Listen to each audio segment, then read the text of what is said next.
Morning everyone.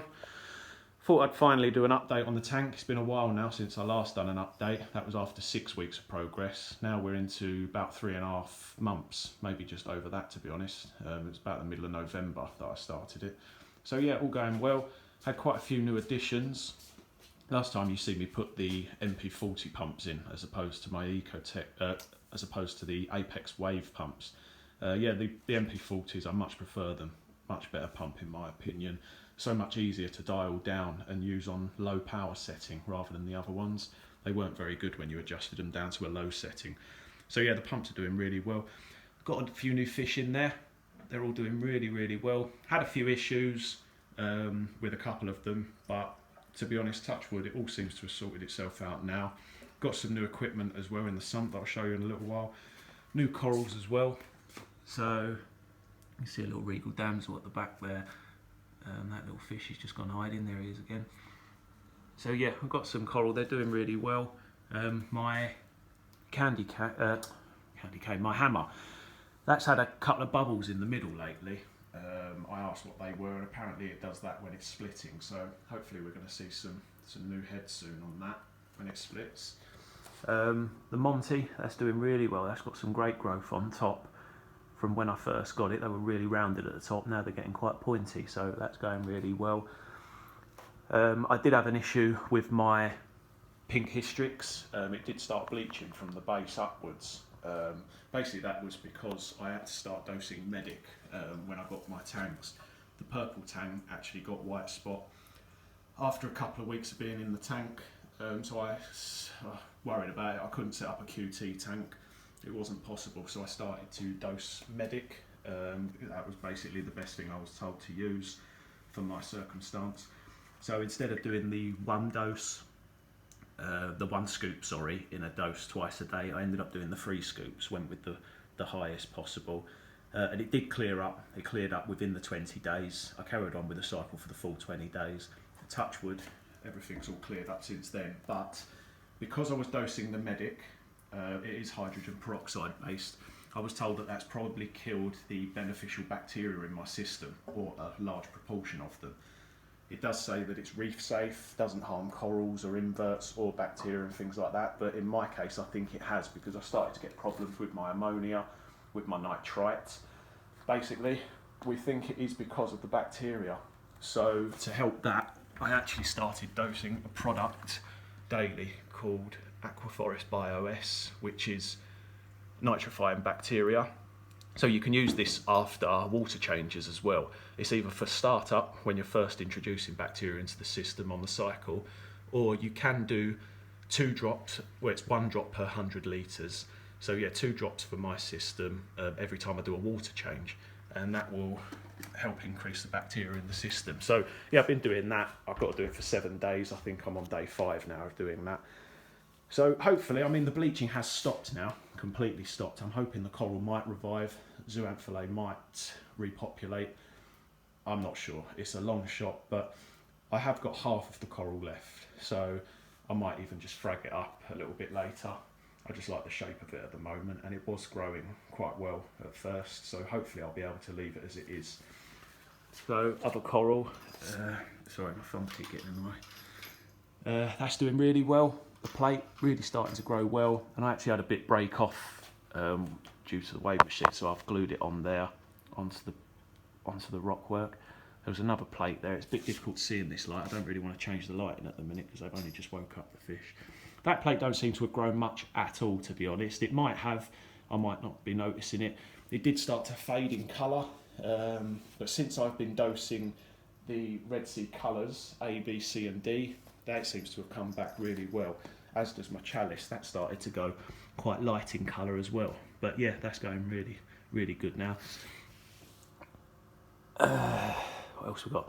My Yumas, Christ, they keep spitting out babies left, right and centre. It's unbelievable. There's quite a few little ones there, and on the other side as well. I've got another one over the other side. I'll show you in a sec. These little frags are doing really well since I got them. Keeping them down low just so they acclimate with the lighting.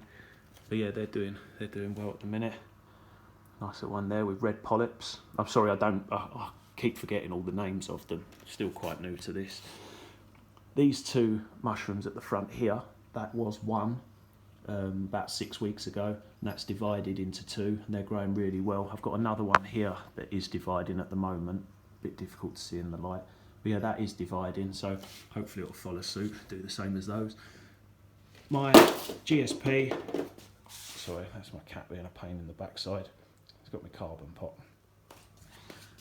Yeah, my GSP, I think I've just moved it far too many times. I can't find a suitable place for it.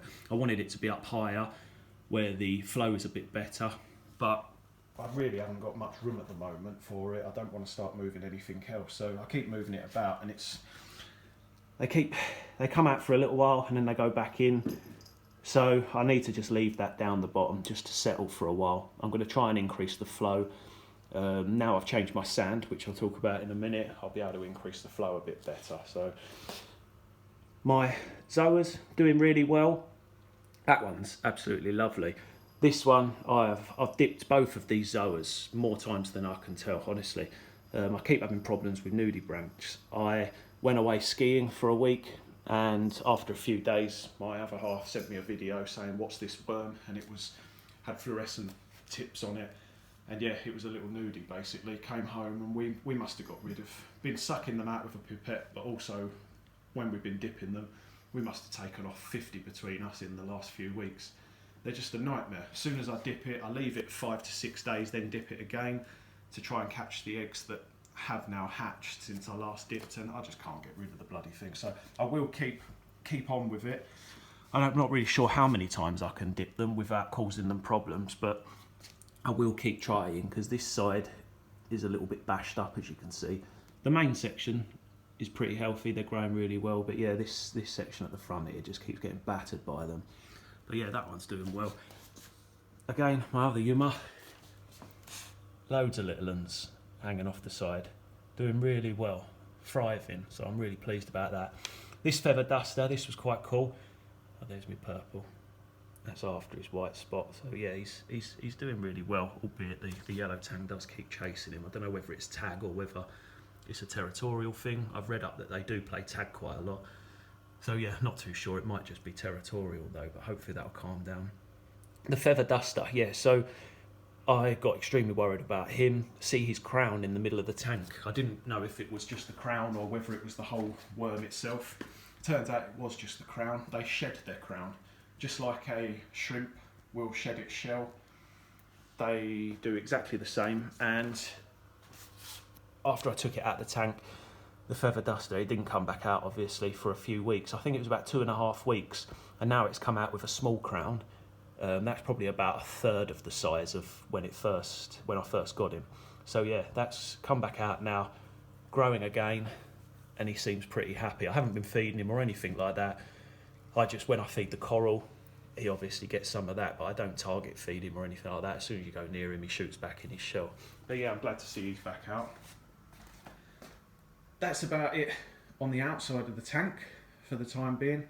Like I say, everything seems to be doing well. Things are starting to grow. I really am trying to stop putting my hands in the tank now. Only time I've been doing that obviously is when I've been putting new coral in and things like that, and moving bits about. Things have fallen off my rocks because I didn't want to have to glue them until I knew exactly where they were going. So yeah, keep putting your hands in the tank. I know it's not a good thing to do. So now I've bought myself, down here you'll see, it's like a really long pipette, so I can target feed my coral without having to put my hands in the tank. So I'm starting that now, and hopefully that's going to help with things. Inside the sump, let's open this up. A few things have changed inside the sump. Products. So yeah, I'm now doing reefroids every other evening, 3 times a week maybe. I'm doing reefroids for 220 litres because of the displacement of my rock. It's about 220 litres. I'm doing half a teaspoon of reefroids in about 10 mils of tank water, mixing it up into like a paste, and then yeah, using the pipette to target feed some of the corals. They absolutely love it, they go crazy for it. That's the BIOS, the nitrifying bacteria. Still doing a drop of garlic oil every time I feed frozen food. Putting that on it, just leaving it for 5 minutes, then putting it inside my innovative marine defroster. I really like using that. It's just quick, chuck the cube in the top and it defrosts naturally on its own. I'm still doing my no-pox. Been doing that since day one and I'll continue to do it. The bottle ran out, so I bought a litre bottle and I just keep filling up this smaller one at the moment. Had to do prime at one stage. I did have little bits of ammonia spike, like I told you about. That was due to the medic, I think, and the lack of nitrifying bacteria, etc. So yeah, that seems to have sorted itself out now, so I'm not too worried about that. Fed up with not being able to clean the tank glass properly, so I bought a bit of that. That seems to be really good. I do recommend that to anyone. Doesn't smear or anything. My algae light reactor, as you can see, is filling up quite well. It really is. The amount of tiny little parasites in that tank of a night time is incredible. As soon as the lights go out. And also I've got those Stromanella snails, I think they're called. There are absolutely hundreds of them. And the rocket work just comes alive of a night time. It really does. But yeah, inside there, it is just absolutely full of all different things. Amphipods, copepods, I've got everything in there. So yeah, that's doing really well at the moment. Happy with that. Sorted out my RO machine. So yeah, I've got 0 TDS, which I'm pleased about. When I was using, before I had my DI resin chamber, it was coming out at about 8 TDS and I was getting a little bit of algae problems, and I do believe that was because of the fact that I wasn't using 0 TDS water. So yeah, hopefully sorted that out now. Sump had a good clean last weekend. Much better now, much better. My parameters have been really nice and stable just of late, so hopefully that continues. I'm not sure if I put this in my last video, but I changed my socks in here. I used Tupperware cups from Sainsbury's, drilled holes in the bottom of them, you can just see there, and I just fill it with filter floss every couple of days now. It's so much quicker and easier, it really is. I recommend anyone to do that. Changing out the filter floss, the bags last for absolutely ages. Skimmer, absolutely bulletproof, I love it. Really, really good. Almost perfectly silent as well. Yeah, I can't recommend them highly enough. NIOS skimmers, they are brilliant once they're broken in. The adjustment's a bit of a pain at the start, but yeah, once you get used to that, it works really well. My Vector M1, yeah, again, bulletproof. Absolutely love it. Really is working well. I did have, if you remember last time, I had 2 reactors up on the side, little Aqua Medic ones. Taken them off. One was full of phosphate, but I wasn't using that anyway because I'm using the no-pox, so I took that one off. And then the other one I was using a carbon reactor. It was just, I want to change my carbon every 2 weeks. It was an absolute pain in the backside, keep getting it out of the reactor. So I now just put it into my first chamber. Can't really see it from here. Can't get the picture. There it is. There's a bag in there full of carbon. I just take that bag out, replace it every 2 weeks with fresh carbon. It's just a lot easier for me. So yeah, in its place, I've got a UV sterilizer. Put that up on the wall. Hopefully, 1, clearing the water a little bit better, 2, preventing or helping prevent any problems with the tangs and parasites. Sorry, George is really interfering. George, get out of the way, come on, out of the way. Also lately, set up my doser. So the only thing I'm running is alkalinity solution. That's the only thing I've been needing to use at the moment. The other 2 aren't set up at the moment. I haven't bothered because calcium wise, here's some of the products I'm using. So calcium, I'm probably only doing once every few weeks. I'm doing about 20 mil, that's all. I'm using Red Sea Coral Pro Salt. That seems to be boosting my numbers up to where they need to be every time. If anything, they're slightly over. I want to try and keep my calcium at 450. I'm actually getting readings of like 470, 480 at times. So I've not been able to dose the colours either lately, which is a bit of a shame because I wanted to carry on doing that all the time, but you can only dose those with your calcium uptake to make things easier. So yeah, not really been able to do too much of that. I buy the small pots of everything just for storage purposes, then get big pots and keep refilling the smaller ones when I need to. Magnesium, not touch that, it's completely sealed still. My magnesium's always high, really high as well. Want to try and keep it around the 1350 mark, and it seems to be around 1450. Not really sure how I can get that down, and whether I need to get it down, but it's just water changes. I do them every single Sunday, and I do 10%, 25 litres.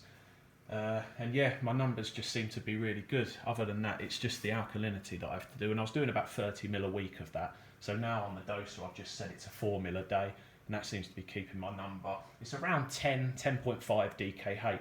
I know that's slightly higher than a lot of people will be doing, but it's basically down to my rock and my salt as well. The Coral Pro salt is set for around 12.5 DKH, I believe, and the Red Sea salt, the standard version, that's between 7 and 8 DKH. I've got both salts, but I've only been using Coral Pro at the moment, just trying to accelerate the coral growth basically.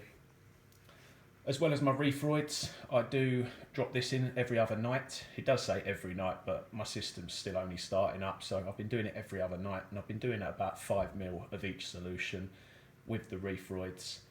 Reeferoids first, then this solution afterwards. Turn my skimmer off for about 30 minutes. Let all that circulate around the system, watch the corals come out and enjoy it. And yeah, look at it, he just won't leave it alone. He's so fascinated by running water. George, come out of the way.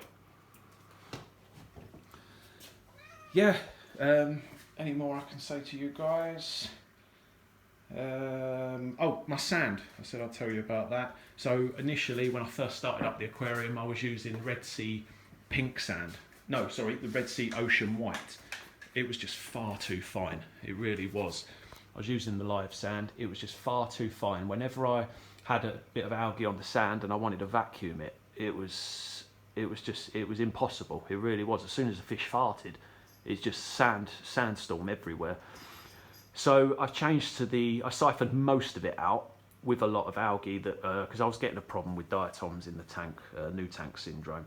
So yeah, I siphoned most of it out whilst doing a water change, and I've now swapped it with the Red Sea Pink, which is a coarser sand. So I've been able to now turn up my wave machines, generate a little bit more flow, and yeah, now I can siphon and vacuum the sand every water change, which I've been trying to do, and it's a lot easier to maintain, so I really recommend that as opposed to the ocean white.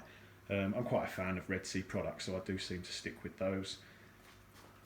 Yeah, so I think that's about it at the moment. I will do another update a lot sooner this time. I'll try and do one in the next 2 weeks. Yeah, thanks for all watching, and really pleased with the amount of subscribers I'm getting. Comments are brilliant, really appreciate them all. Yeah, keep them coming, and happy reefing everyone. Thank you, bye bye.